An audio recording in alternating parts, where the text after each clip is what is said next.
We are talking today with Dennis Kyne. He is a veteran of the U.S. Army, 15 years experience, including Operations Desert Shield and Desert Storm. Dennis, thank you for spending time today. Okay, yeah, thanks for having me. It's great to be here. Let me begin by asking you, how did you choose to get involved with the military? Okay, I was raised into, you can't say extreme poverty because there's worse poverty than I had, but I was just raised economically disadvantaged, and I was offered a truckload of money in terms of the GI Bill and the Army College Fund to go to school with, as well as to be trained as a medical specialist, and as well as to be trained as a parachutist, which filled everything I thought I needed at 17, because I wanted to be a doctor. So I said, I'll go in, I'll learn how to be a medic, and they had told me, the recruiters told me that if you become a Special Forces medic, you're actually better trained than the doctors that are coming out of Stanford and everything. That was the sale. You know, where you get to shoot a goat and keep it alive, and that's how you pass the test. So everything was exciting. You know, I was one of those kids who wrestled and played football and, you know, loved to get the rush going, and that's kind of, I chased the rush a little bit and figured that I'd also be able to go to college one day, which really wasn't, I mean, I could have went to college probably, but I wouldn't have been able to, you know, I'd have been still impoverished, if you will. They offered $23,000 to go to college with. So I fell for it. That's how I ended up enlisting at 17 years old into the military. It was a hook, line, and sinker, you know. And I ask myself now, was I the guy with the pole in my hand or the hook in the mouth? And I had the hook in the mouth that time. When did you begin to discover things weren't exactly as they had been presented by the recruiters? I recognized real quickly when they got me to Fort Sam Houston that they were offering up some time in Korea, and I'd never even heard of Korea. I didn't even know we had soldiers in Korea when I was 18 years old. And then I slowly realized that it was a DMZ. It's like still, you know, people were still shooting at each other on the DMZ in the 80s and like that. And I started to get a little nervous because I started recognizing that there were things going on in this military that I had never read about or knew about, and it was going on currently. I made it through medical training. Then I ended up at Fort Benning, Georgia. Trained as a parachutist there and ended up stationed there, which is the home of the infantry. Iron Mike out there.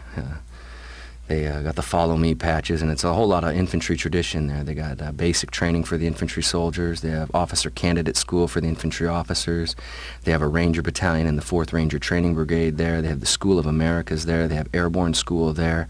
They have engineer battalions that travel all over the place to build things, and they got MASH hospitals there too. Since I was a medic, I got assigned to a medical battalion there that was pretty much riddled with incompetence, and I became, you know, not to be an egotistical or a backslapper on myself, I was the best medic in this company, you know, and there were some other good medics there, but I realized very quickly that a lot of the medics I was working around, I didn't want working on me, even if I ran into a problem.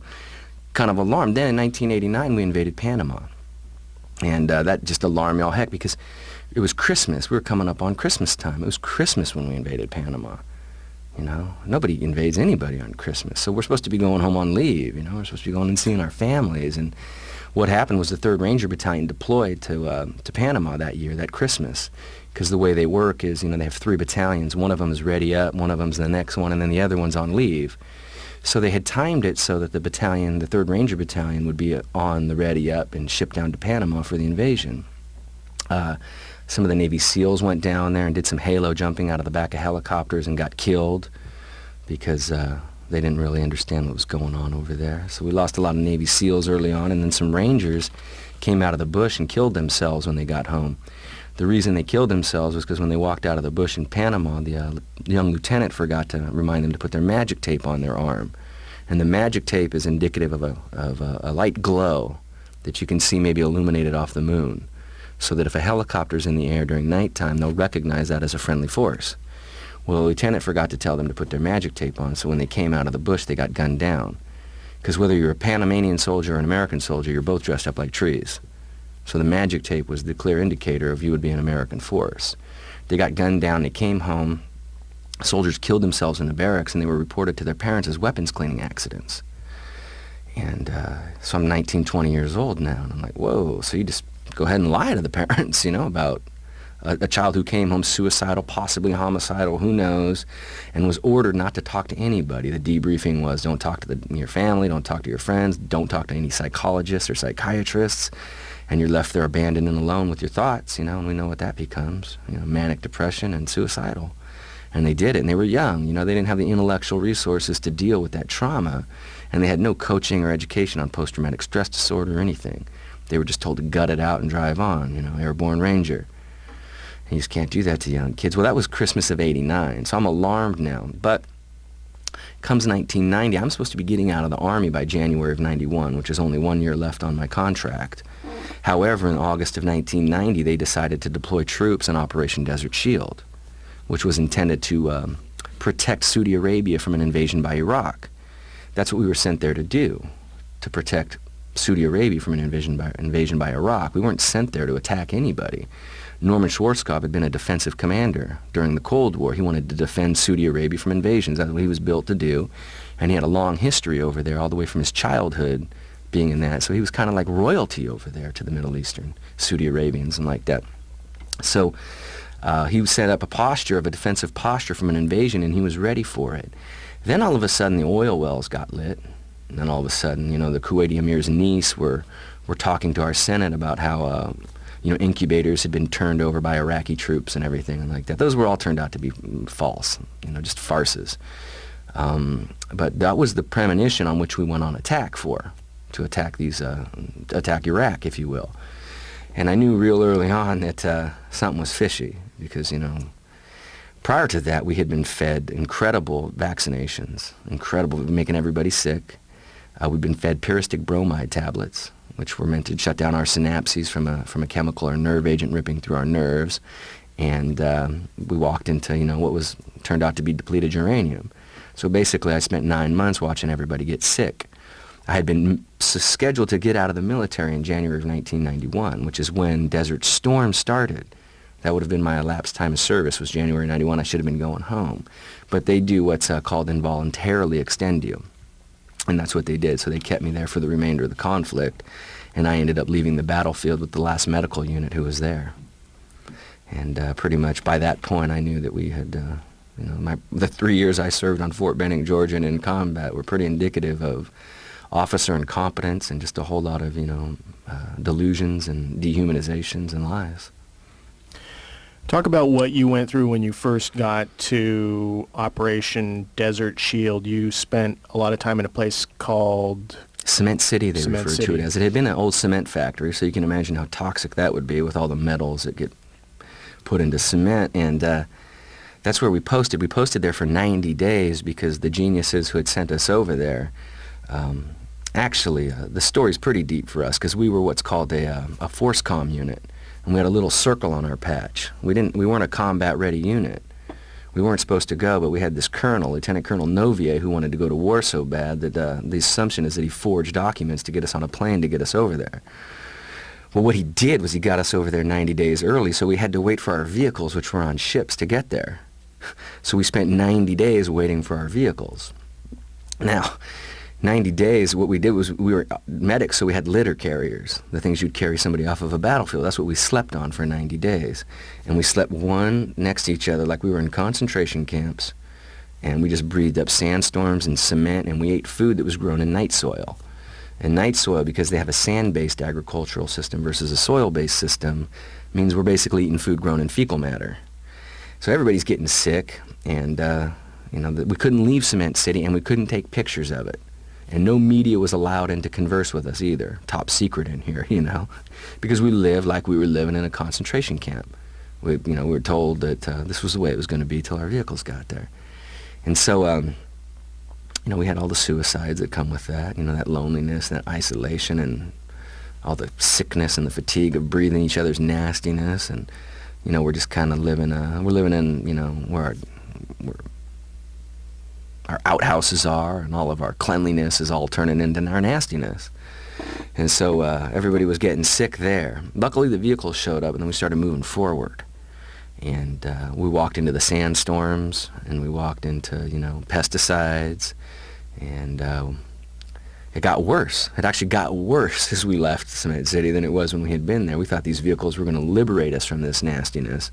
But as we move forward, the sand is very grainy and very fine, and the human body isn't built to digest it, which is why in the Middle East we see heavy beards, and we see face wraps, and we see heavy clothing, so that this sand doesn't get in your ear, nose, and throat, ENT. It'll shut down your system.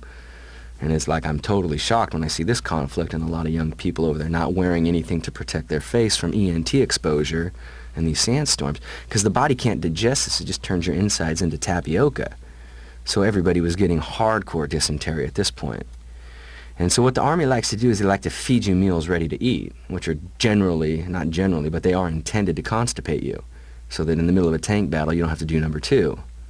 Right? They don't want you doing that out in the middle of the battle. So they got this diet for you that just constipates you completely. So now you're constipated, fighting dysentery, and then they come up with an ingenious idea to put pesticides all over the sand out there. Because out in the middle of the desert, you have the most poisonous rodents in the whole world. Reason being is nothing else can survive out here, 120-degree heat, so on and so forth. So if we went to use a latrine, which was loaded with diarrhea because everybody had dysentery, and what you had was the rodents, the vectors, eating there. They hadn't seen any, hadn't had dinner in months. So they're having dinner. When a soldier went in to use the field latrine, they would have a diarrhea and the vector would respond with a bite. Testicle, buttock, so on and so forth. So soldiers were getting sent home and, literally having testicles removed. Next thing you know, we're taking showers out here all the way up front, and what we use are these big black metal square bins. With the black bin is supposed to warm the water from the sun, but however that works out, there's no water out here. It's not like they have water wells or anything out here in the middle. So we're pulling water spigots down off the water barrels, and we're standing on pallets. That's what we're on, a wooden pallet, water on top. Water goes down, vector responds, takes out a foot or a calf. Next thing you know, we're just laying the field with pesticides because these officers didn't want to deal with it. But anybody who knows anything about pesticides knows that it affects your brain cells and makes you neurotic and makes you even more deadly, if you will. So that was our experience, and then we're getting ready to go into the battlefield. And we have an attrition rate that's atrocious. People are just getting sent to the rear of these illnesses. And so they decided to start feeding us pyristic bromide tablets, which are, we call them PB tablets, and they're intended to shut down those synapses. If we ingest a nerve or biological agent, it won't rip through the nerve endings. It'll block it off at the synapses. So that's just a joke. It was Dutch-made, never FDA approved, and my particular manuals say that they need to be stored in 35 to 45 degree Fahrenheit, refrigerated, basically.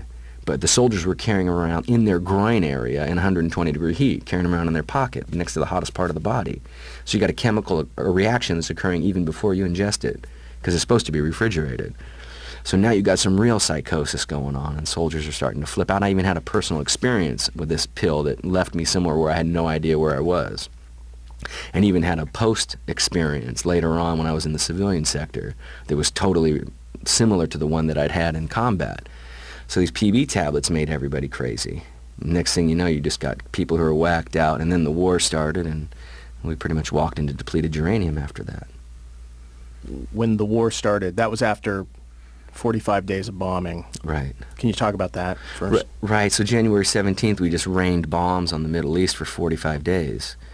And all night and all day. It was all night and it was all day. It was Mach going by for 45 days. And then they decided that we had pelted the turf enough to send soldiers in. And so that ground war lasted for 72 hours. And it's been claimed to have been the greatest victory in American history, or the greatest victory in any war story. But it's a big scam. And the big scam starts when we crossed the line.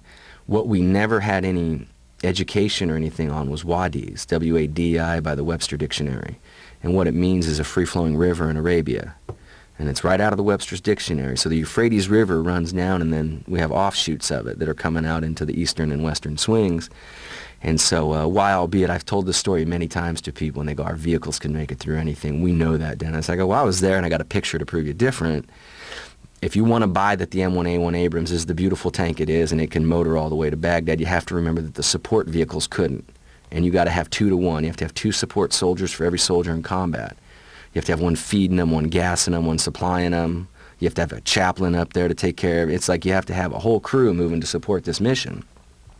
And so when they finally recognized that the vehicles we were pushing behind it couldn't get through these wadis, they did what was called make a left hook. Gabe Hudson talks about Dear Mr. President, a left hook, the end run.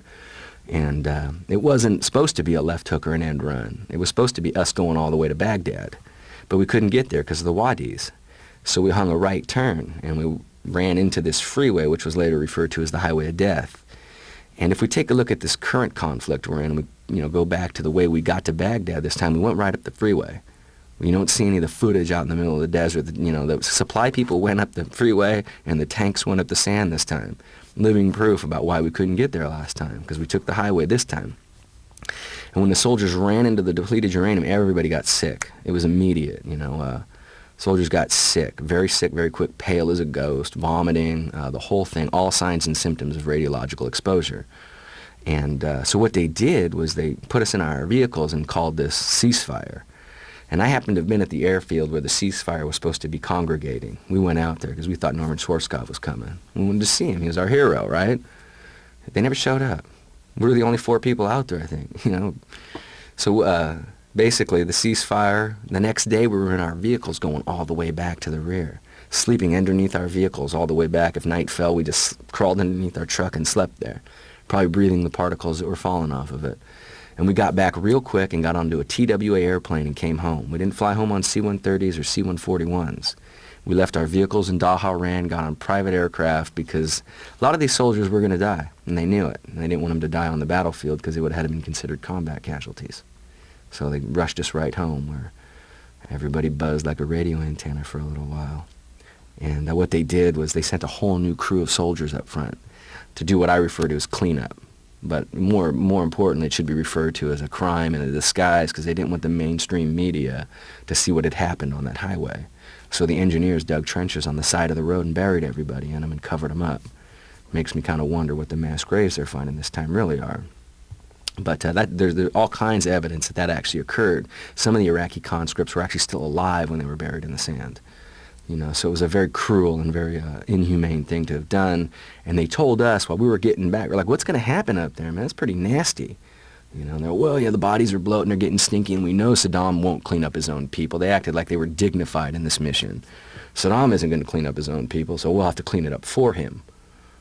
But it wasn't for anybody. It was to hide the mess that had been created, the melting of these human bodies, and get that stuff in the bottom of the ground. And that's what they did. Well, we flew home and everybody got sick. These soldiers that went in after me are much sicker than the soldiers who were there for that 72 hours, because the particles that get created, a lot of doctors are talking about aerosolized particles. I like to refer to it as radioactive fallout, nuclear fallout, if you will. And they want to talk aerosolized particles, that's fine. But the term is it's radioactive, and it's the fallout, and these particles. And a 1961 document that the Stanford put out, and it's not even a document, it's pretty much an academic journal that says these particles cook off. They're called metallurgical particles. They cook off to be smaller than bacteria or viruses, which indicates to us that we can't see them, because you can't even find a bacteria or virus without a super microscope.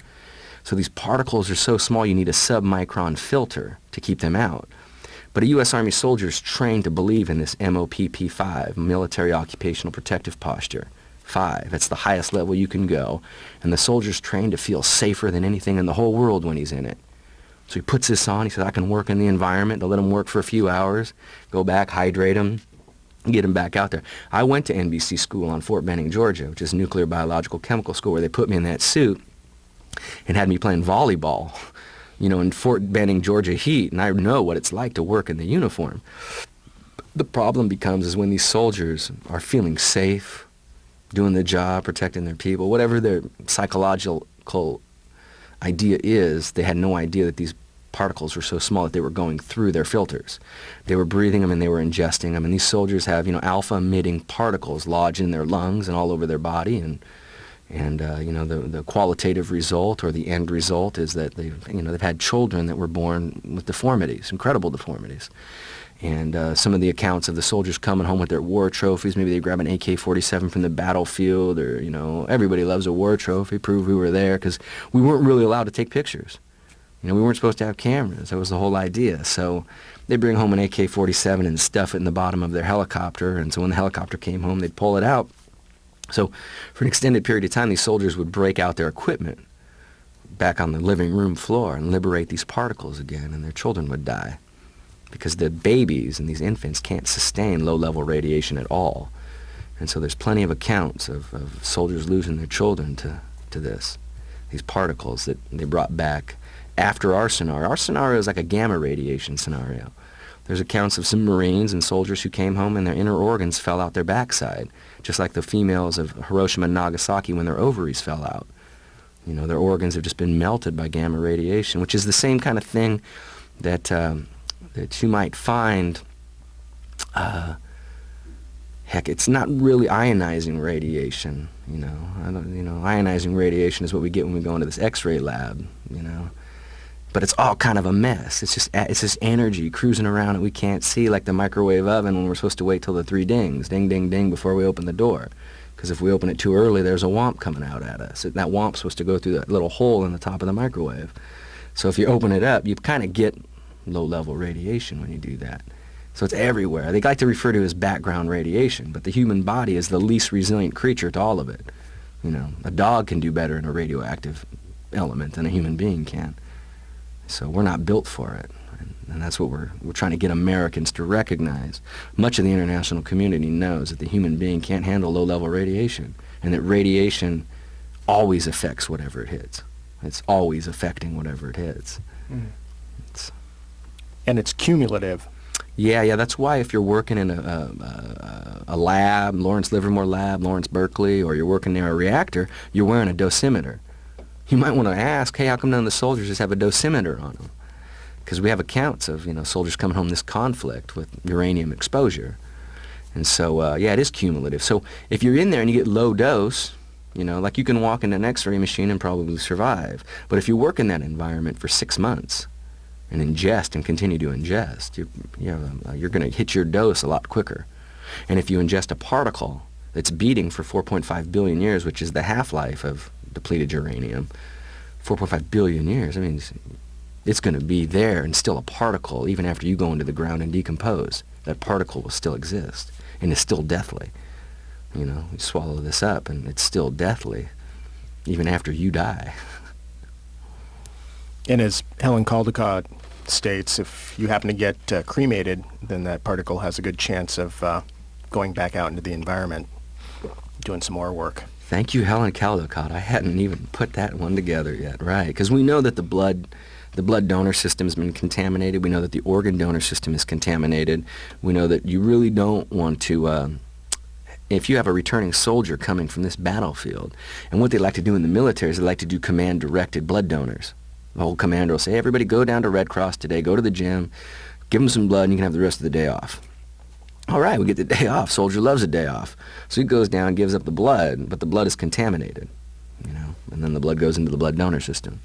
And then you want to get a kidney from a healthy little 21-year-old who just returned from the combat field, but the kidney is the most exposed organ to these heavy metals because the fluids are pushing them through to excrete and like that, and they just rip through these organs. So it contaminates, yeah, very good point, Helen, on that, on the cremation. This is going to be around long after even the human experience. Have you been in contact with other members of your unit since you got back? Have they been suffering illnesses? Members of my unit and as well as members of my family. A couple of my family members have heavy-duty uranium exposure. In my particular unit, and I like to refer to my unit as the whole battalion. While though I was a member of a company, a ground ambulance company, we had a medevac unit, dust-off, and we had the Martin Army Surgical Hospital there. Actually, it's not Martin Army. It's the 2nd MASH unit that was there. And so all these guys were my friends. You know, we had battalion soccer teams, so we all worked together. We lost some of the dust-off guys. Their skin literally melted all the way down to their bones.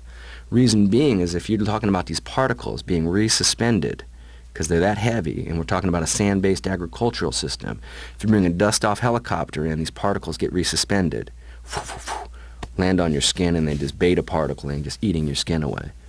So yeah, we have accounts on Martin Army Community Hospital, which was on Fort Benning, of some people whose skin melted down to their bones.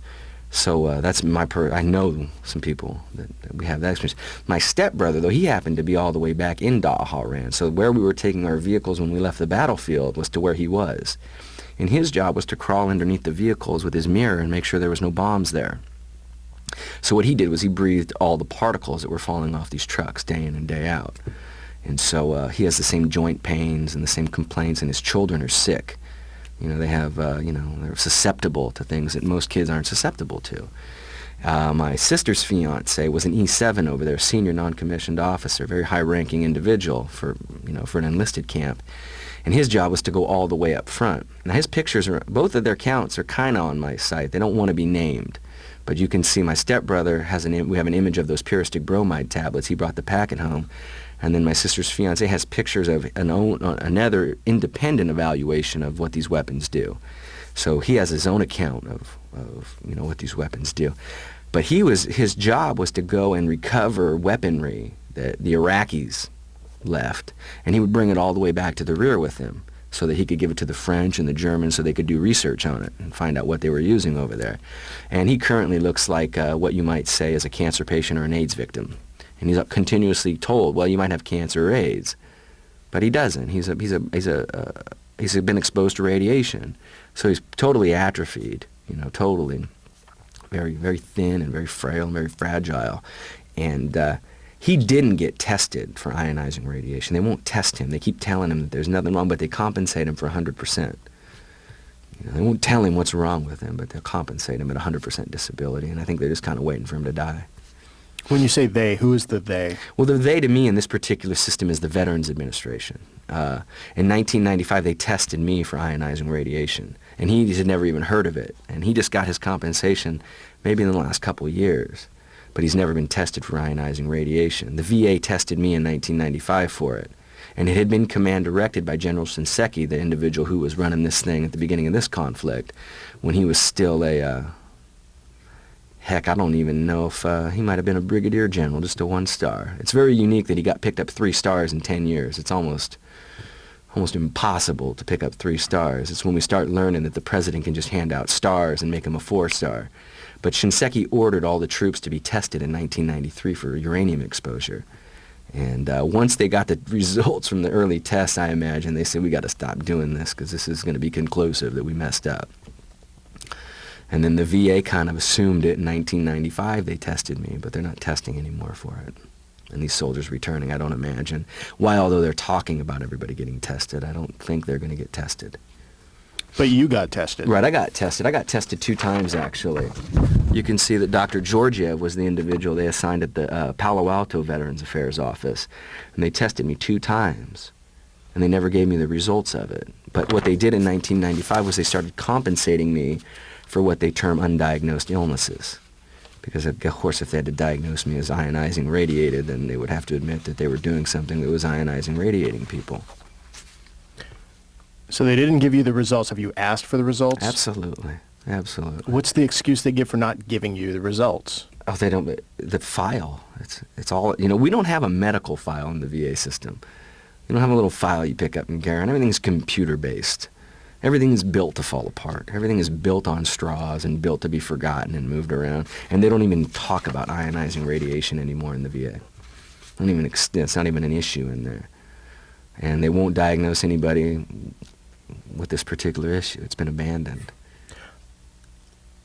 I find that absolutely amazing based on it's a well-known fact of the soldiers during the Cold War and right after the Second World War, right, that were marched through mushroom clouds down in the Nevada test site. Right. How could the VA, the single organization that has a mandate to take care of and protect soldiers after they have served, ignore that our military, which has the largest funded nuclear weapons program on the planet, how could they ignore the effects of that program on the very soldiers they are mandated to protect?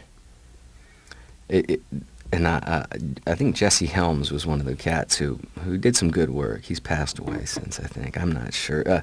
How can they do it? You're asking somebody who really wants somebody to prove him wrong and tell him he's in the middle of a dream. Like, I really am begging somebody to come along and say, Dennis, what you're saying is wrong. You've been living in a dream, but that's not going to happen. So I don't know who to hold accountable anymore. I know that the system is literally in bed with the Department of Defense. I mean, the VA and the Department of Defense, they're under the same sheets. And the VA takes all the potential medical harms we would have been exposed to from the Department of Defense. If the Department of Defense continues to deny that this uranium is harmful to the soldiers, then the VA has to say, we're accepting that science. Because the VA's only intention is to provide medical treatment for illnesses that they know they can subscribe and diagnose. And since nobody's admitting to it, then they can't accept it into their formula. Because these colonels are in the United States Army talking about that we've done a lot of studies saying that the human being can handle natural levels of uranium and much higher doses of natural level of uranium. Like Colonel Daxon is one of the guys who says the human body can sustain higher levels of natural uranium. Perfect. But what they continue to forget that what we're firing over on the battlefield isn't natural. I mean, the very minute you liberate it from the ground, it's not natural anymore. And that's, that's very simple science. And then once you start running it down range with velocity, you don't meet this paradigm these colonels are talking about.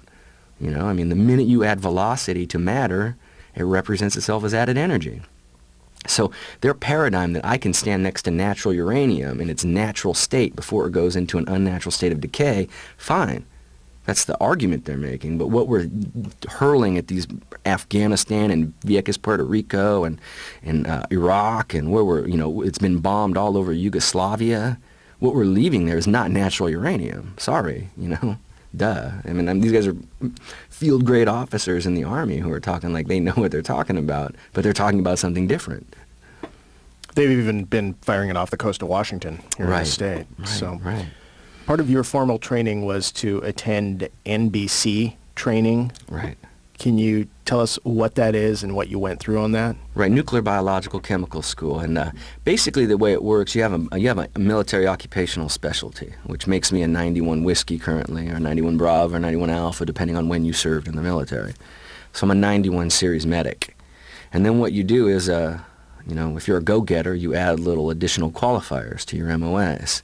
91 Alpha Papa means I'm an airborne individual. 91 Alpha X-ray means I'm a drill sergeant. 91 Alpha Charlie means I've graduated from Nuclear Biological Chemical School. So I have all three of those skill identifiers. And this particular skill identifier means that out in the battlefield, I'm somebody who you would lean on if you wanted some information about what's occurring in these particular battlefield environments. And what we learned there is we learned about mushroom clouds. We learned that in 1985, by our manuals, we won't use biological agents, but we are prepared to use nuclear preemptively. That was in 85 that's written into my manuals. That's the same year Ronald Reagan shook hands with Gorbachev and said, we're getting out of the arms race. So you can see some, tension there. So what we're learning is that, how to respond to nuclear weapons, how to respond to biological or chemical agents. We learn how to use the equipment to test for the battlefield contaminants. And we learned about heavy-duty signs and symptoms of how can you tell by looking at a human being what they've been exposed to. And so you spend time putting that military suit on, playing volleyball in it so you can understand what it's like to have to stay hydrated and how to hydrate yourself while you're still inside the gear and, how to survive in a chemically contaminated battlefield. And that's pretty much what they spend all the time teaching you is how to survive, and then how to go either train another soldier, or the military likes to use a term called train the trainer. So after you've graduated from here, maybe you train somebody who can train somebody, and then everybody gets their good training. And that's pretty much what it is. It's signs and symptoms of contaminated exposures and how to survive a contaminated battlefield. That's what we learned there. So then later, when you were a drill sergeant, Right. how much of that information did you pass on to your recruits? Right. This is where I really became aware that they get a manual, and the manual still, it's called a CTT manual, Common Task Training Manual, and the manual they're using now is from 1994 still. It's already 10 years old, and it's the same manual they're still using today in the military, I mean the U.S. Army in particular. And this manual only covers how to respond to a nuclear flash blast mushroom cloud. That's the only thing it talks about in it. And then it talks about some of the chemical agents, the biological agents that you might see on a battlefield, and how to test for signs and symptoms, runny eyes, ears, nose and throat, and what might be the signs and symptoms of a biological or chemical agent. Very rudimentary stuff, and not enough to survive a contaminated battlefield whatsoever, because the real training and basic training is not how to survive a battlefield. It's how to follow orders, say yes a lot, even when you should be saying no. And that's what the programming and the indoctrination is. It's got nothing to do with keeping you alive. It's got to do with power and authority and people beating you down and breaking you down like a, you know, a lot of people like to say the militant order of the Catholic Church, the Jesuits like to do, you know, just bang them down. And then the idea that you bang them down and build them back up, but what you build back up is a robot. You don't build a human being back up. You build somebody who says, yes, drill sergeant a lot. And so you take a look at this current conflict we're in, and there's a particular example that I always like to use to illustrate this. In this battle, a number of soldiers left New York as citizen soldiers. They were reservists from military police unit who were firemen and police officers in New York. And they were sent there. Now, the Dutch soldiers were in the area of operation, but we know a lot of these armies are leaving. Like the Polish general has said, the American army is so incompetent that I'm not going to stick around here any longer, and shipped. And the Dutch are kind of saying the same thing, because they were all going there as peacekeepers. They weren't going there to continue the slaughter that we've been participating in. So they're trying to get out of this area, and they Geiger counted this area and found it to be hot, radioactive, and told the American soldiers, hey, we know it's hot, we're sleeping out in a desert. American soldiers are just directed to follow orders. And we have this one little clause that says we can disobey illegal orders, but that's never emphasized. So the soldiers follow orders, go sit in the hot spot, and come home and are contaminated. Very sick, very ill, sent back home real quick so they don't die on that battlefield as combat casualties, number one. Come back home. Luckily, Juan Gonzalez of the New York Daily News says, ooh, gotcha. Gets Colonel Durakovich up in Canada to test him, where they find all the byproducts of these weapons inside these people's blood and urine. And this is a sheer example of what our training is inside of basic training. Don't follow orders, go to jail. That's it. If those guys didn't go in that building, they probably would have been court-martialed and sent to some brig. They did follow orders, and now they'll probably be dead. But the whole indoctrination is just to follow orders, regardless of what's happening, not to survive a contaminated battlefield. You learn that later if you're lucky. What would be the procedure for if you were in a combat situation and you did come upon a contaminated area and you were following the protocol for dealing with a contaminated area? Well, great question. I'd like to specifically address it with depleted uranium, because the manuals have addressed depleted uranium prior. And what it says, first of all, I'd like to mention that DU, depleted uranium, had a prior name, and it was DULRAM. All the military manuals refer to it as DULRAM, D-U-L-L-R-A-M, which is depleted uranium, low-level radioactive material. Well, they so eloquently remove the LLRAM and just call it depleted uranium now, and remove the low-level radiation part of it, uniquely enough. I don't know how they got to go hide that part. I don't know where the science was that allowed them to take those last four parts of the acronym off. So we know that in our manuals, what it says is if you come across an area that was hit with a depleted uranium round, and this, heck, I'm imagining this, it's still at my website, this particular CTT training, and what they did was they called it an update. Now remember, this manual is very old. They don't mind using old manuals, but the update states that if you end up in a depleted uranium contaminated area, you're to use the NATO marker, which indicates radiation. That's the marker we use, because if you go by an area of allied forces, we speak different languages, so they have universal triangles, which indicate whether it's biologically contaminated, nuclear contaminated, or chemically contaminated. One's yellow, red, and blue. So you take the one that says radiological radiation, and you put that in the area. And what you're supposed to do is if you get a Geiger counter, you find out how far out you're going, and you go, okay, don't cross this line right here. This is where it kicks out to. And you're supposed to post those, even if a depleted uranium round is hit there, which means the military knows that it's hot, because they were telling us education-wise or academically-wise that it's hot. And if you find it, put the radioactive marker up there. And so that's what you're supposed to do when you arrive on a contaminated battlefield, is mark it so that your friends and your foes even, it's all illegal to use this, all internationally, it's illegal to use these things, but we know they're going to get used, and should they get used, we're supposed to put these markers up so everybody in the whole world is aware of what's going on in that area. And we're trained to do that, but I bet you money that you're not seeing any markers anywhere, even on this conflict. But that's what we're supposed to be doing. That's our commitment to humanity, to do that at least. Do you know of any conflicts that those have ever actually been used in? Because we know that DU has been used in places like, Yugoslavia and even in testing areas like, let's say, down in Puerto Rico, where, they know enough not to let the civilians in there, but right. I doubt there's any markers there. No, no markers. To mark it would mean we'd have to admit that we got a situation going on. I mean, there's 1.1 billion tons of depleted uranium in America right now that they got to get rid of. And this is the way they're getting rid of it. They're hurling it all around the world. And no, I don't have one account of a marker ever being put anywhere. Not even in Hiroshima or Nagasaki, I bet they even put a marker up. You know, what they're doing is they're using manuals that are outdated. Take a look at this manual, 1994, Common Task Training Manual. In conjunction with the fact that never in the history of the United States military have we called up this many reservists or National Guardsmen to serve in combat. So a lot of these guys in the reservists or National Guardsmen are in their 40s, 50s, went to basic training 30 years ago, totally different manuals they were using then, plus the manual they might be holding now to look and read through and go, what are we doing, is 10 years old. Which means you're really dumbing down your military force, not telling them what they're doing and not updating any manuals to keep them current.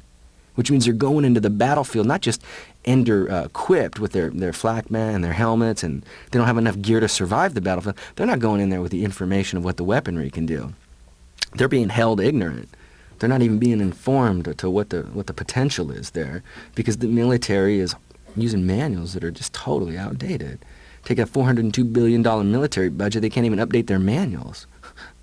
So they're doing a very effective job of keeping these troops dumbed down. I'm wondering if we can spend some time and you can describe what some of these photos are. And those of you that are viewing at home will be able to see what these are. So pick out the ones you see as significant and tell us what's happening in them. Okay, we could just start from the top, and the first picture is the blown-up Russian MiG that I'm standing in front of with me and a fellow medic, and this is where the ceasefire was supposedly have taken out. That's why we were there that day. And we had an extra camera that day that we had with us. A cat named Greg Cook was taking pictures, and there are some really on this roll. I remember looking for this roll very specifically. He had the camera with the real good pictures on it, but by the time we got back to Dal-Haran, that camera had vanished. He said he lost it. But I think that somebody, you know, he opened up his mouth and said he'd been taking pictures and somebody confiscated it, but he was too macho to say that somebody had pretty much hijacked that camera. But that camera had some photos on it that I really wanted. But these pictures, this picture here shows the blown up MiG, shows we were at the battlefield, and we're the only ones out there. We were the only 5 guys out there that day. And then the next picture down is one of me and an Iraqi POW that we refer to as Lucky. The idea I like to use behind this picture is that we collected up almost 8,000, 10,000 POWs before the conflict even started. These guys didn't have any shoes, they didn't have any guns, they didn't have anything. And during this conflict, the same thing happened, because what Saddam Hussein's theory was that we could go down there and load them up with POWs who were literally the homeless people from Baghdad. And that would just be like carrying a bag of bricks around, and that's what we did. We gave them water and gave them food, and we were totally inefficient. We had 10,000 POWs in like 2 days. And what were we supposed to do? Like really slaughter them all? We couldn't. So there we were. We had these camps we had to set up to take care of people. And we hadn't even like entered into any ground engagements yet.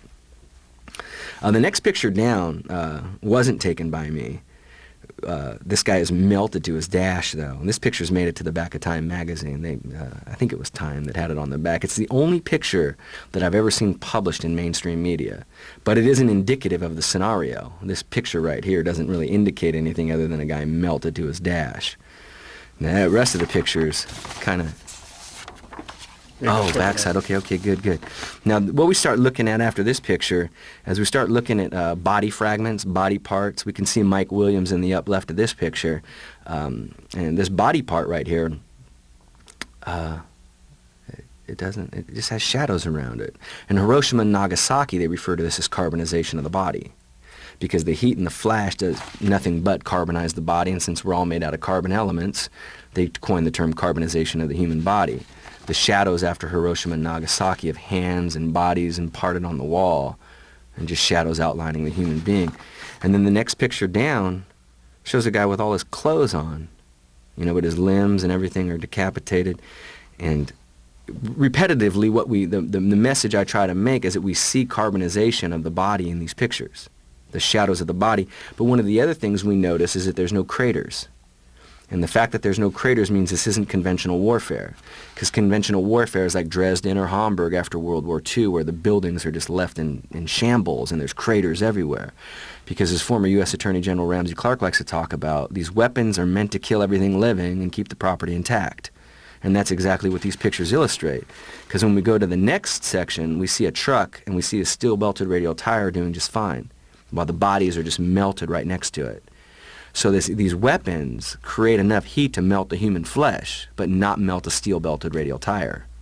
Or it appears the uniforms that they're wearing, which if it was a fire bomb type... An incinerary bomb, if you will, right. Correct. It incinerates everything. That would incinerate the material in the clothing. Right. But what we're talking about here is high energy. We're talking about nuclear reactions or nuclear chain reactions, which is high energy. The energy that it's being created by just happens to be radioactive also, because the radiation is very powerful, and this uranium, 1 gram of uranium will create as much energy and power as 2.5 tons of coal.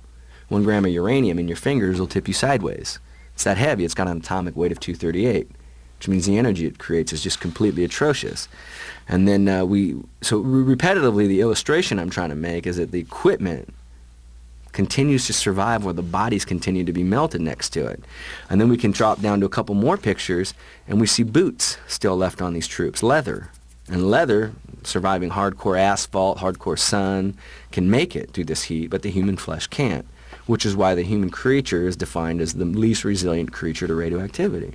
It just can't handle it. It's the flesh is just not built for it. And then what's happening here, people say, well, what happened? What here? It seems like it's so close. It's kind of an independent visualization here. This is an independent area, kind of like a drive-by shooting, an A-10 going by, hitting an area, hitting this truck where all these people were working around it or whatever was going on there, separate and isolated from the highway of death where they just dropped tonnage down for 45 days.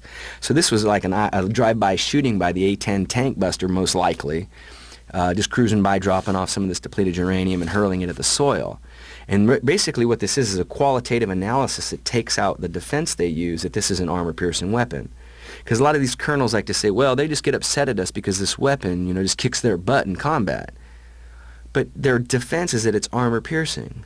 So if they continue to unload it on unarmored vehicles, and they continue to unload it on unarmored buildings and unarmored people and where there's no armor, you don't meet the test tube paradigm. The real-world paradigm is not the same as the test tube paradigm.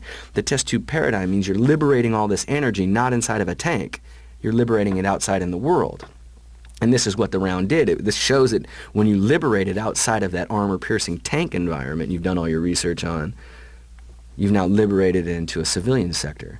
It's not being held in by the steel that a tank usually has to hold it in. Because the idea is that uranium round is supposed to pierce the metal and get the payload in there and kill everybody in the tank. That was the original inception of this. But they dropped 300 tons all over the soil. They didn't take out a bunch of tanks. They took out maybe, 10% were armored tanks. The rest of it was civilians in retreat, soldiers in convoy trucks in retreat. And what it does is it melts human bodies and it keeps the boots intact, the steel-belted radial tires intact, and melts everything around it. So even their own defense of its armor piercing and we kick their butt, they're criminally negligent by using it outside of even what they say they're supposed to be using it. Because these aren't armored tanks. These are probably supply guys who were trying to get somewhere to give somebody some lunch that day. So we repetitively see body parts because depleted uranium will create a flash. I don't care what they say about it's not nuclear, it's not radioactive. We look at Baghdad this time, these shock and awe. We go, whoa, look at that flash. Well, that's energy. And we know that from nuclear biological chemical school, this flash is the cooling off of that heat and energy. That's what that initially symbolizes. When that flash goes out, all that hot energy coming from the velocity and coming from the uranium is going out, cooling off, coming back up, picking up all the debris, all the wood, all the sand, radioactivating that and turning into a mushroom cloud. So over Qasr, this conflict, we saw that cloud. We saw Andrews on CNN saying, hey, this cloud's been over Qasr for about 6 or 7 days. We're not too sure what it is. But it's just sitting there. And I like to say, duh, haven't you heard of the mushroom cloud? That's the mushroom cloud. It has an atomic weight of 238 and the wind won't move it. That's the explanation. So that flash we see that they continue to refer to as shock and awe is a radioactive flash cooling off, coming back up, and I just like to refer to what happened over Baghdad as mini mushrooms. And you see them pelted all the way along the road, and there's wonderful footage of it. And that's non-conventional weaponry. It's above-ground detonations, and it doesn't leave craters. And these bodies are laid up where you see the carbonization and no crater. And then on the last page, and these are the pictures of my brother-in-law, this last page we're referring to, this is where you really see above-ground detonations at its best. Now, it wasn't anywhere near this area. I'm not even sure where this area in particular was for him. But it's on a region where you can see a bunker. Somebody's popping his head out of a bunker and just got melted as the heat and energy went across him. And you see these torsos, but again, you see these clothes that are still intact on the body. You see full facial figures. The most likely occurrence here is that their organs were cooked like a baked potato. And when you take that baked potato out of the microwave, the skin's still intact, but the potato's edible. And that's what's happening here to these people. The photos that you took, you didn't really know what you were taking photos of at the time. Did you have a gut feeling that something was inherently wrong when you were taking those? I think everybody in the entire place knew something was wrong. And so what you deal with then is you deal with this idea of your nation and your homeland and your people telling you that you're a hero. And you have to decide real quickly what side you're going to play, what cards you're going to play. Because I knew real quickly that something was fishy. And I think everybody did. And so what you deal with is when you come home, you start trying to tell people, hey, look, I showed these pictures to my friends. Did you kill anybody? Well, I go, hey, look, if you want to talk about this thing, just look at these pictures. I don't really feel like articulating a whole bunch with you right now. It might take me 10 years to clear this out, so I'm not going to let the emotions pop up. So I suppressed them for a long time. Because what happened to a lot of the troops, they came home, they wanted to talk to somebody. But you can't talk to people who are watching this war on TV and all they see are the troops shopping in the malls back in Iran and George Bush having dinner on Thanksgiving with everybody. Nobody had any idea what was going on up front. So, you come home and you know something's wrong. You want to talk to somebody about it. But the minute you start talking to somebody about it, they start calling you a lunatic. So, for the last decade, most of the soldiers that I've encountered, and I've talked to a lot of these soldiers' friends, because a lot of soldiers, they don't want to appear to be weak to an ex-drill sergeant, airborne medic, a lot of time in service. They still think I'm some hoorah guy, so when they hear about who I am, they're still locked up. But their friends will tell me, man, the guy's sick as a dog. He fell ill from shame, just pure shame, just mental illness brought on by shame of seeing this kind of stuff and knowing it was wrong, and then coming home and being told they're a hero. So you're dealing with this identity crisis of whether you're a hero or a criminal. You know you weren't a part of the greatest victory in military history. You know you were part of a crime. And then you're going home and everybody's telling you a hero and telling you what you experienced couldn't have happened because what was on TV was different. So I was neurotic. I spent my 20s neurotic, not just thinking it might be my day to die tomorrow because everybody was dying, but also because there was nobody to talk to, which is another one of the relationships I had with the military. At least I could lean on somebody and go, man, remember when that? Remember when that? Remember that? Yeah, remember it. Now, we couldn't appear weak or, saddened or anything, but at least we could express a little bit about, boy, pretty crazy, but we were still dealing with the identity crisis of whether we were heroes or criminals, and we've been dealing with that. I've been dealing with it for the last decade. And now I'm pretty sure that, I was a hired hitman. Even though I was a medic, I was part of the support mechanism that allowed this to happen. And that's what causes shame. A lot of these soldiers, they're suicidal. We got at least 15,000, maybe upwards of 20,000 soldiers incarcerated for rape or violent crime from this conflict. That's a lot of people that are heroes that are incarcerated for rape or violent crime. We got 10,000, 15,000 dead from exposure. We got 250,000 of us who get a check, heroes. We got this notion that people are supporting us, but it's really a lie. So you end up with a number of different psychotic problems, not just post-traumatic stress disorder. You're dealing with the fact that you lived in a lie, and everybody's telling you that you're lying. It's really a tough circle to walk in, and that's where you become suicidal, homicidal. Fort Campbell, soldiers killing their wives and then themselves. It's happening all the time on these military installations, which we can't account for how many people who are in the brig on these military installations for rape or violent crime or murder and things like that. That's a whole nother statistic that we'll never know, how many are at Leavenworth or in these incarcerated for the same crimes that the civilians are creating. And we have to watch out because, like I was saying earlier, never in the history have we sent this many reservists or National Guardsmen to conflict, which means when they come home, if they commit these crimes, they'll be in the civilian sector doing it, these citizen soldiers. They won't be on Fort Benning or Fort Sill doing it and going into the military. The military won't be able to hide them from the civilian sector. These problems are going to be permeating right out here in our society this time, like hardcore, as they continue. Like today's newspaper says, Iraq got their country back, but I know that they're shipping battalions out of Montana right now. So if they got their country back, why aren't we coming home? Why are we still going there? But we're doing it because, the whole thing's a scam. This is one of the biggest scams in history. And this war we're in right now, they talk about like it just started. We've been fighting. We've been attacking this country since 1991. We've been bombing it all the way through the 90s. They had Operation Desert Fox in the late 90s, which was an assault over there too. So we've been fighting this and fighting against them and attacking this country for, we're into the second decade of this war.